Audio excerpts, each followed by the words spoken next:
Hello, and good night, good morning. I don't know where you are, but we're at a time zone. Anywhere you are, it must be some time. But something. Of course. But today, we have somebody special in our little backyard studio, as you can see outside. You hear the crickets and everything outside. You probably hear two dogs barking, but don't think about nothing because our studio this. And we're interviewing the man from the channel. You know the channel already, Unscripted TV. One. That's the @ sign. So if you don't know it, Unscripted TV is the name of the channel. Unscripted 1. That's the @ sign. And the person who always doing the video and always talking, you must always wonder why or who is this person talking, and you want to know him, don't it? Alright, so we're going to find out who this person is really, and want to see, why did he even start making these videos, and why, he decided to start YouTube and impact some people. But before we begin, I just want you to introduce yourself and just tell us your name for the viewers, please. Alright, so my name, for those who don't know, is Rafike Miller. I hail from the parish of Portland. Okay. And this is my brother, by the way. So he came up with a brilliant idea that I'm always focusing on people. Why not do a video that focuses on me? So we're doing a video that focuses on me, so let us hear what this interview will unfold. Alright, so you heard that, people. He said, I am his brother and I'm the cuter brother. If you realize, I look the better. Look best. I look better, don't it, viewers? Just put in the comment who look the best. And you will see who. There's no competition. But anyways, let's continue. So tell me something. Tell us about your personality. Some person want to know, like, who is Rafike and what type of personality does he have? Alright, so I am a realist. Right? My personality, I know many persons will see my personality as upbeat, enthusiastic person, but that's not what it is always like, or that's not what my personality is permanently. Alright, so some people think you get joke all the time, but there are times when I do get serious. I'm a teacher by profession. Okay. As you have seen in the other videos, I do trick question with the students. There are times my students will tell you that I become very stern. Not stern to the way that I will ridicule or belittle anybody, but stern. And there's a time and place for everything. My personality, I am very youthful. Okay. I am full of exuberance. I am energetic. I love exercising. Okay. So I am energetic. I like meeting people. Genuinely like to meet people. Okay. Let me not mess with it. But I genuinely like to meet people. No, don't worry about that, man. I love young people. I love senior persons. I love everybody. Right. I like meeting people, and no matter the personality of somebody, they can have a selfish personality. Some people may have a genuine personality. I still try to reach out to that person. I try to know that person, understand them, and work with them like that. Because if you notice, even Oshe is a conservative type person, and I'm very liberal. Okay. But we are brothers and we work together, and I respect his boundaries and he respects mine. So that's why I'm with people. I'm very good with people. Okay, I already mentioned that you're a teacher, and I know it must have started somewhere. So tell the viewers, what schools have you attended, and tell us a little bit about your early life at school. Don't talk about college yet, that's the early part. Alright, well, the earliest school I went to, Bournebrook Infant School. I was about to say Bournebrook Infant Primary, but Bournebrook Infant School. I remember Mrs. Winter, who is still alive now. And I'll tell you a story about Miss Winter. Miss Winter is one of the greatest educators from the early stage. Big up Miss Winter. Miss Winter attends Port Antonio Seventh-day Adventist. You know what I was going to say? I was going to say Port Antonio High School, but she attends Port Antonio Seventh-day Adventist Church. And I respect that lady. And I have had other teachers at Bournebrook Infant. I don't remember because I'm old now. So that's where I started. Okay. Then I went to Portland Preparatory School. Yes. And after Portland Preparatory School, I went to Titchfield High School. We all know Titchfield High School. After Teachfield High School, I did over a year at Portland High School. Okay. And I finished off Portland High School and I went to Northern Caribbean University to complete my first degree. But before we even go to the college party, because we have only for stories to unveil. You know. This man have a lot of stories about his youth, and we're going to get them out tonight. You see him talk about story, he never get the full story. So tell us about when your hand was broken at primary school, I believe. Yes. When I was about 8 years old or 9 years old, my father... What happened? Yeah, my father gave me strict instructions not to climb a mango tree. That mango tree is actually on the compound of Portland High School now as we speak. I went into the mango tree, disobeying my father. Children, obey your parents in the Lord. I disobeyed my father, went into the tree, and I was playing around in the tree, and I don't know what happened. I slipped. I missed a limb because I was swinging from limb to limb. Missed a limb, vloops on the ground. But tell you what, when I fell on the ground, I never know that my hand was broken, you know.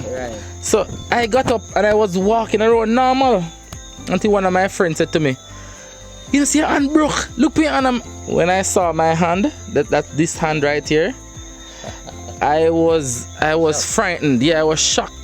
That's when the tears coming on. I start bawling the place. Oh, my father, I'm my mother, I'm a ball. After receiving strict instructions. So that's when my hand was broken. I had to go to the Port Antonio Hospital. They sent me to Bustamante Children's Hospital. They had to break my hand again and fix it back how it is supposed to be. My hand is good now, but time to time I still feel a little pain in it.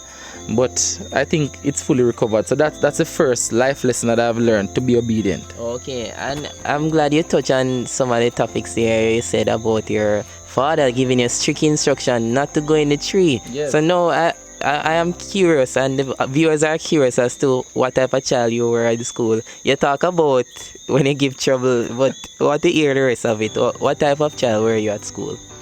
And just so you know, viewers, I don't know any question that you're asking. This phone is right there. I'm glimpsing, but I'm not seeing anything. I was a very rude, troublesome, mischievous little boy. Okay. I was a headache. I was a menace to all. Okay. Everybody, and I mean everybody, saw me as this. You ever watch Dennis the Menace? Yes, I remember. our problem child. Yes. I was like one of those type of person. I was very rude. I did the worst of things. The worst of things you can think of. I would, at the age of even 7, I would just thief out of the yard and go on the road and go and just stay on the road idling, play football, go to the sea, go to the river. Yeah, and just idle. And everybody was like, they lost all hope. I was like, him not come out to nothing, him doom. So tell me something, that mean your grades were on the same level too as your behavior? No, I did not produce good grades at that time. I wasn't that bright student, and I will not share many things about my academics, but I wasn't that bright student going to school. I was a trying student. I wasn't interested in learning, as a matter of fact, but I was interested in life. I was adventurous, wanted to know what was out there. I think that's where I developed my people skill.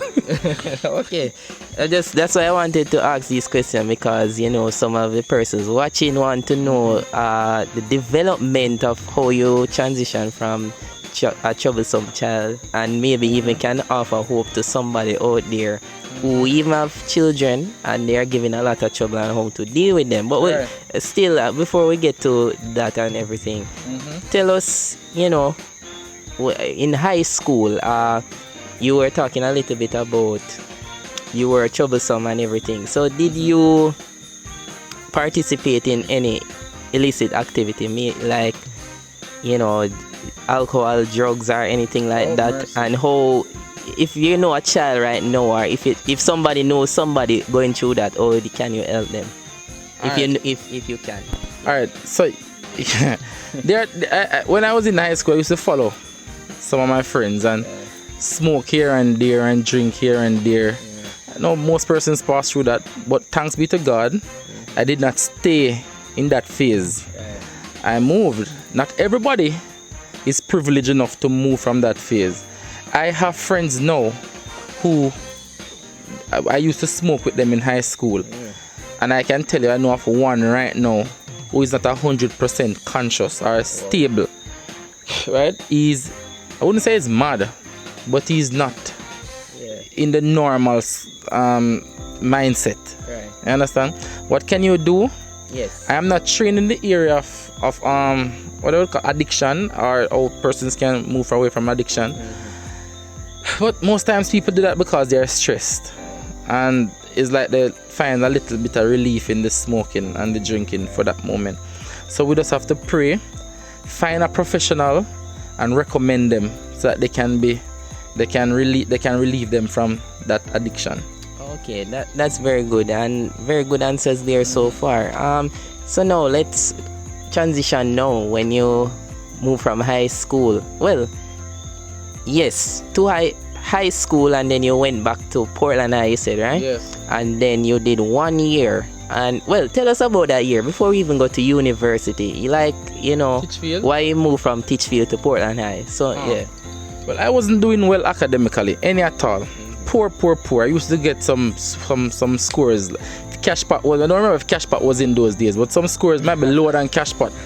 Very, very low. I was like a real menace at Teachfield.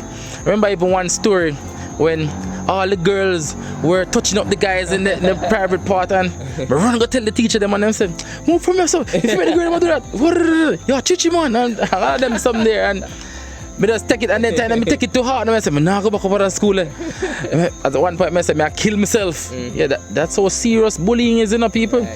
You might see people happy and thing, but I was thinking that, listen, me I got just mash up myself, I can't bother no more. Understand? Yes, so you went from Teachfield and came to Portland High, and it has obviously did its changes, and and I'm guessing it was your parents who decided that you should move from. My mother. My mother decided that I'm not going to stay at Teachfield anymore. I need to move from Teachfield and go to the Seventh-day Adventist school at Portland High. Yes. So I went there, and after I went there, my life started to change. You understand? I met good teachers there. Mrs. Davis, very good impact in my life.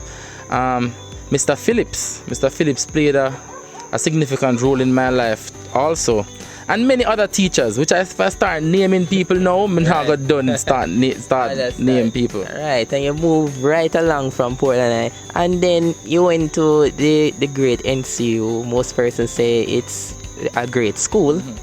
And most persons talk about NCU being great. So when you went to NCU, what was like the first set of years like, and how school started off for you?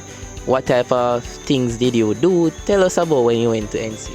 Alright, so I was excited about NCU, Northern Caribbean University. When I went NCU, my entire life changed. Portland, my life changed, but going to NCU, I went there at a college day first. I said, I have to go back down to that school. So I went down there now, and me and Adri like my brother. Adri is in Bermuda now, Linton Miller. And we shared room all the way up for the entire university. So we tell people that we are brothers. At NCU, I was involved in sports, football and all those things. I was involved in singing. But I was actively involved at NCU. You name it, I was involved in it. So, and I had a lot of friends there. You understand? Okay. And they were genuine people, some of which I still have contact with now, some of which is still important, like Andre Lowe. Them call him Krabby. Big up yourself, Krabby. He's important. We meet other all the time. Andre Dixon, called Sufa, Pastor Dixon. We were there. Michael Williams, we call him the runner because he jumped through. One night we were getting robbed. I don't think you want me to tell the story. And Michael run and jumped through the fence. And then they twist it and say about me run left my girlfriend, Pastor Dixon and Pastor Williams. But anyway, me just laugh at it still because me know say you never run left your girlfriend with you? No, I will not comment on that story. Pastor Dixon and Pastor Williams and Roberto, you know the story. So, we see, them, when you see them, they will tell you the true story. And they tell them to tell you the true story and not the one that was made up. Okay. So going to NCU, we understand that it is a Seventh-day Adventist institution, and it brings the question of, what type of beliefs do you have, and belief system and values, and what, is your persons want to know which religion and all of those things. Just tell us about it. All right, so I grew up in the Seventh-day Adventist Church.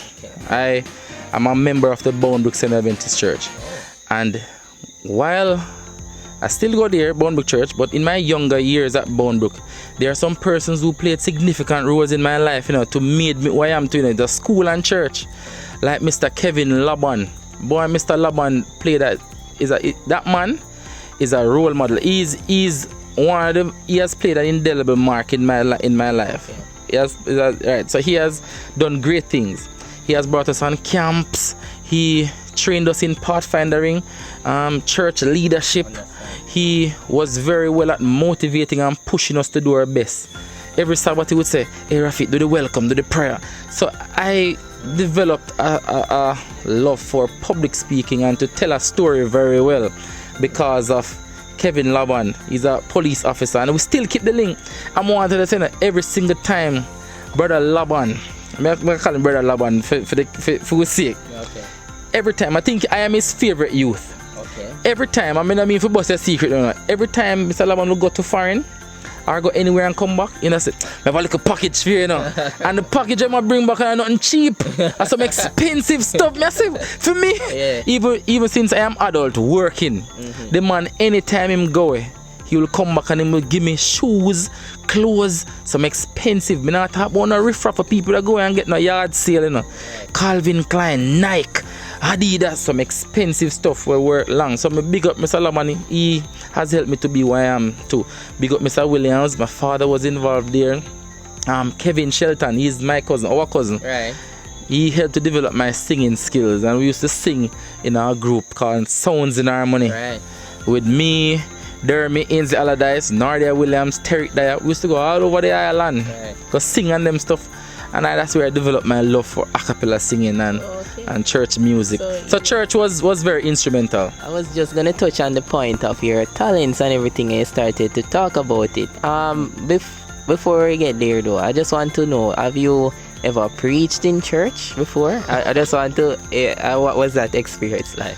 I am not a preacher, I am a speaker. I love talk. I have done sermons, yes, and that was good because I did practice preaching. Brother Williams, you know them days there.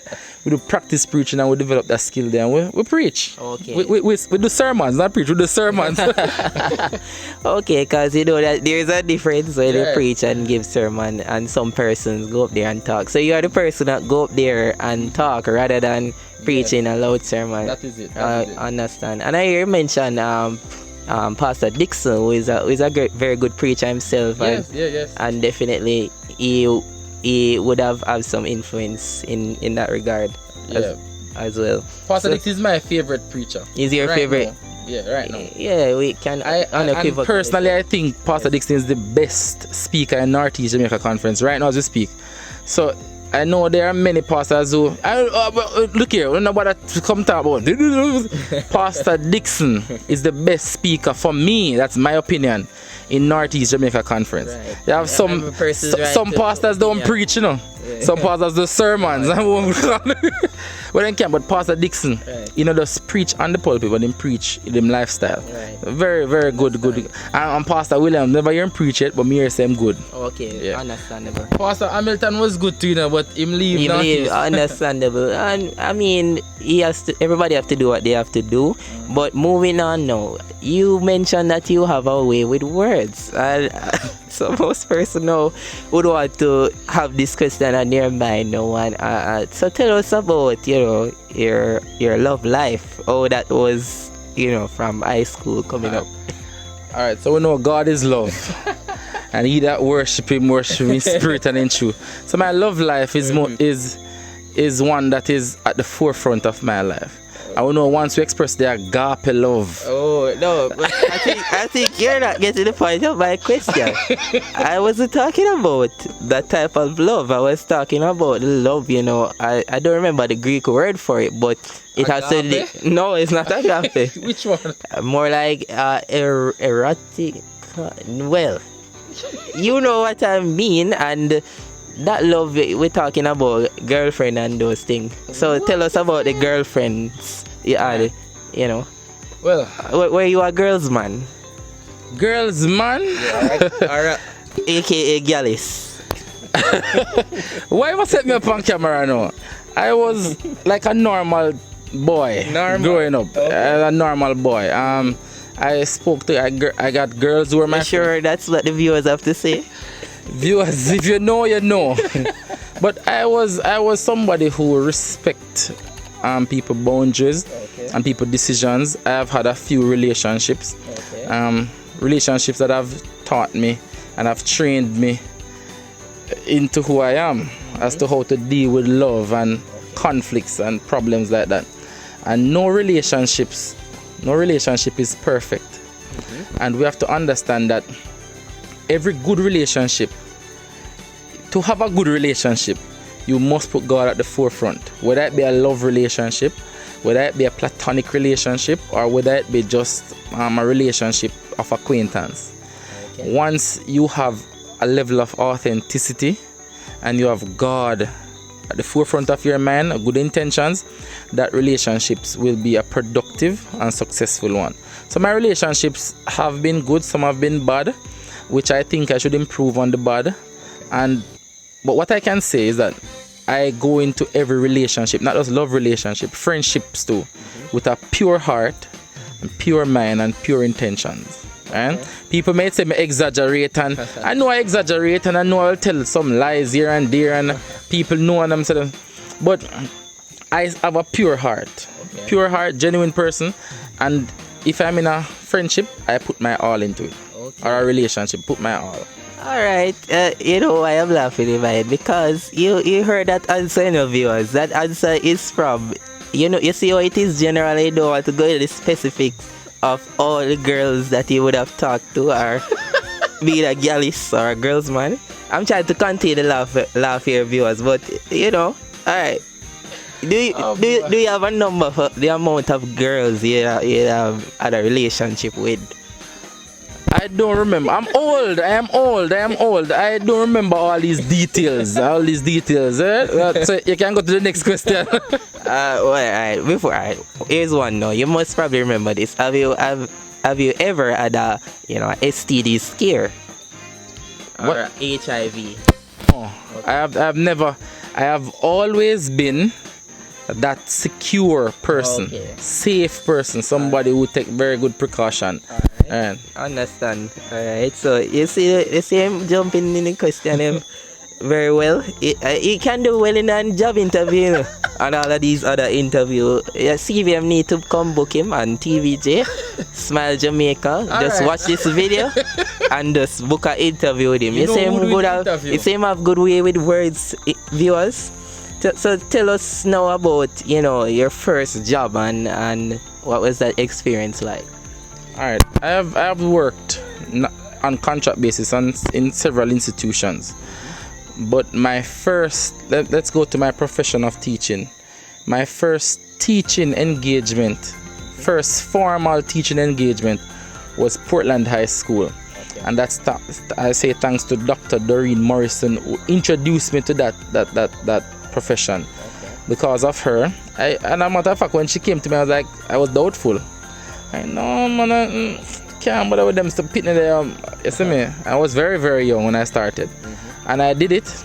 And after I did it, I decided to go and teach. I did well the first year, 100% pass. And then they took me on staff permanently. Was teaching there, got promoted after a couple of years to the head of the department for business. Later on, maths was assigned to that, and the teaching was very good. I was enjoying it, even though there are times when pay would be late. I can say Martin Turgot, who is my friend. Sometimes 2 months pass and we don't get paid, and because of the friendship we have, we laugh and chat in the staff room, and we don't remember the bills are pile up and people wait for block for chop off, so we don't pay them. But we used to just have fun, and we used to just enjoy ourselves. And I think that's a blessed school. Portland High School is a blessed school. And that's my past school. And despite what anybody may say, that's my number one commitment, Portland High School, because I love that school. Even though I'm not teaching there anymore, I love the school. I would give my heart. It's not about the money. I'm getting more money where I'm at now, and it's more stable.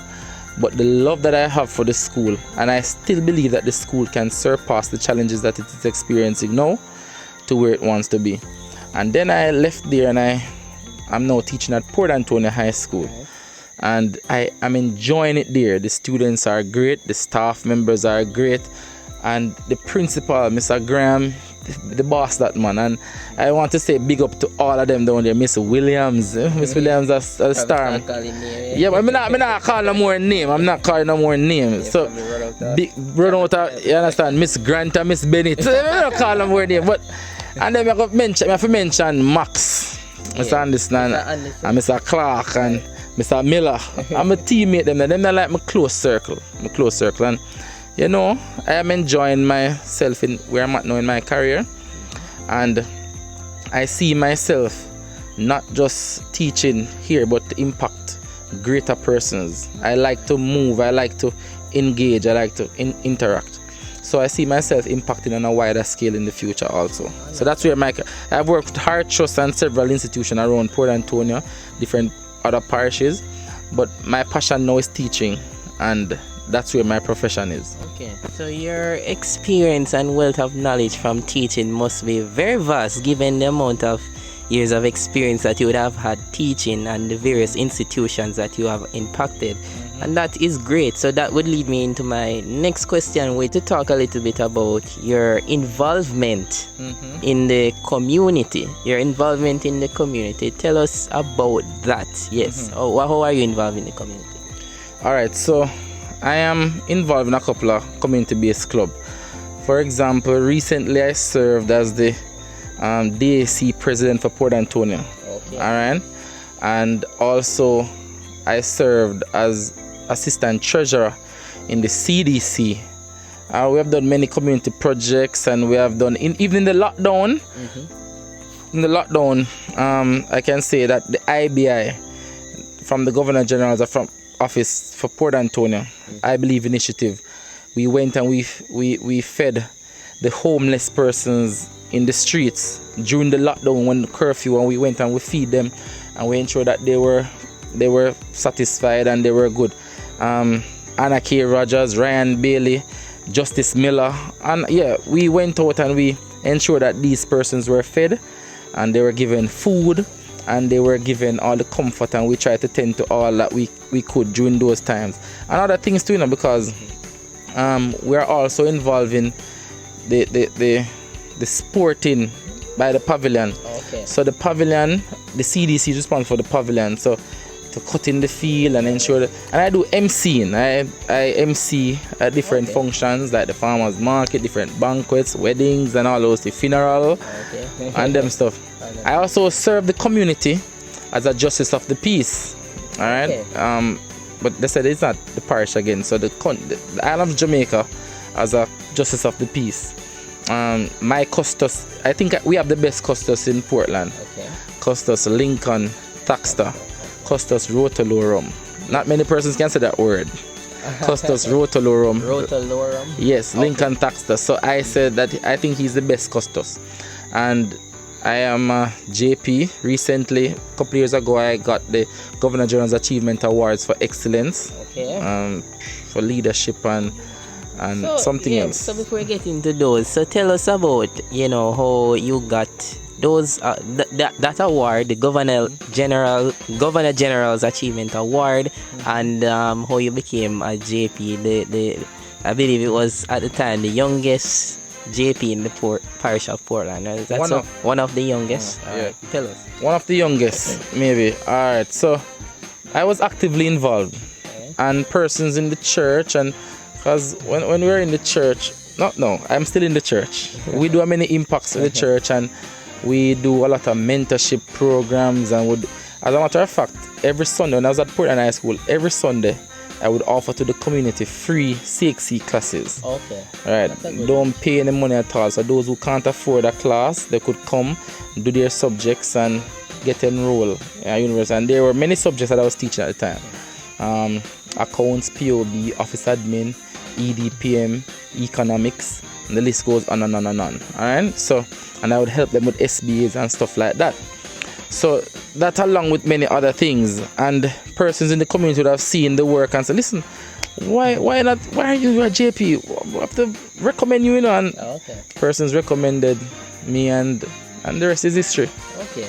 Well, we have you very well involved in the community and all the things. Some things I don't remember now because even when they have primary school competition, high school competition, I'm always chosen as a judge for debate, reading competition and all those things. Right. Very, very, very involved in the community we see here. And as you mentioned, he is a MC. So when you want to book, you just know where to book. Just send him an email, or probably you'd put his telephone number or some way to contact him. Email is in the description. Yeah, so you will know how to contact him. I have two more questions. One, and then we go to the last question. So the penultimate question. So tell us, what was one of your main pickup lines when you were when you were younger? All right. And looking at not looking, approaching a female. So, I used to go and I used to say, yo, shankle my ankle. Any man this your face get this mankle. A joke. Or I could say that, or I could say, my dear lady, you're the most beautiful specimen of the feminine pulchritude. Your radiant of love keeps knocking me off my feet. Yeah, you have two sides, the bad side and the good side. Or you can just simply go to a lady. You can say, hi Sue, how are you doing? My name is so and so. I have been admiring you for a couple of weeks or months, and I think that you are really attractive inside out, and I'd really like the opportunity of knowing you better. Okay. Something like that you guys can use, and I just meet at the top of the spot. So right. You see, only girls man can make up things off the spot. So you see, you want to avoid the question about being a girls man and a girlis. Oh boy. Alright. But I have to fit in one before, because we're talking about everything else, and you obviously know you would have a family after such and such. But tell us about your family, right now, your current family. Alright, so I have 2 children and 1 wife. One wife, we just make sure you get it correct. Yeah, and we live together, and we try to do everything to raise these children the best way, try to show them love, show each other love, and we try to ensure that whatever we do is a long-term effect on our life in general. So that is the current situation right now. Alright, so now on to my final question. So tell me now, and tell the viewers, what advice would you give to a youth that is striving to achieve goals in life and is finding struggles, like with same type of struggles you would have had in high school and so forth? How can that youth overcome and achieve? Alright, put God first in every single thing that you do.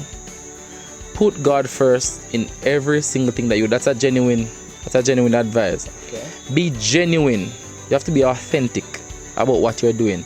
Put your all into everything, because you don't know when the last time you're gonna do something, This can be the last interview we do for Unscripted TV. So you put your all into it. You try and make sure that every single thing that you are doing, it is of your best. It is of your utmost best. Don't try to do things for people see and recognize you. You understand? There are some persons who won't value your worth, but make sure you value your worth first. Put God first, and be humble and tread softly. Okay.